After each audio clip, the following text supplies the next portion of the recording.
সানজিদা তন্বীর আরও একটা দারুণ গুণ আছে, তিনি খুব দারুণভাবে কবিতা আবৃত্তি করতে পারেন। আচ্ছা, আপনি কবিতার কথাই যেহেতু বললেন, একটা কবিতা মনে আসছে এখন। এটা ছোটবেলায় আমি আর আমার এক বান্ধবী ছিল লাকি, আমরা স্কুলে বেঞ্চের উপর বসে পড়তাম। বাহ, হ্যাঁ, বেশ মনে পড়ছে, দারুণ মুহূর্ত। হ্যাঁ, হঠাৎ স্মৃতিচারণ হলো। এটি একটি কথোপকথন একজন নারী এবং পুরুষের। যে কোনো একটা ফুলের নাম বলো, দুঃখ। যে কোনো একটা নদীর নাম বলো, বেদনা।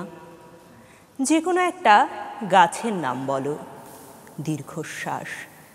যে কোনো একটা নক্ষত্রের নাম বলো, অশ্রু। এবার আমি তোমার ভবিষ্যৎ বলে দেব। বলো, খুব সুখী হবে জীবনে। শ্বেত পাথরে পা, সোনার পালঙ্কে গা, এগুতে 7 মহল, পিছুতে 7 মহল, ঝর্ণার জলে স্নান, ফোয়ারার জলে কুলকুচি। তুমি বলবে সাজবো, বাগানে মালিনীরা গাঁথবে মালা, ঘরে দাসীরা বাঁধবে চন্দন। তুমি বলবে ঘুমোবো, অমনি গাছে গাছে পাখোয়া স্তানপুরা, অমনি জ্যোৎস্নার ভেতরে 1 লক্ষ নর্তকী। সুখের নাগরদোলায় এইভাবে অনেক দিন।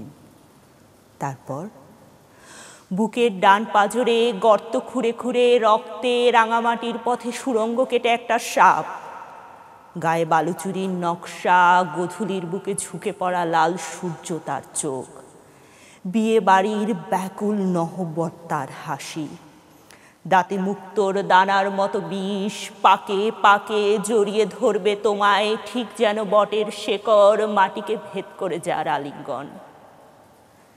ধীরে ধীরে তোমার সমস্ত হাসির রং হলুদ, ধীরে ধীরে তোমার সমস্ত সোনার গহনায় শ্যাওলা, ধীরে ধীরে তোমার মখমল বিছানা ফোঁটা ফোঁটা বৃষ্টিতে, ফোঁটা ফোঁটা বৃষ্টিতে সাদা।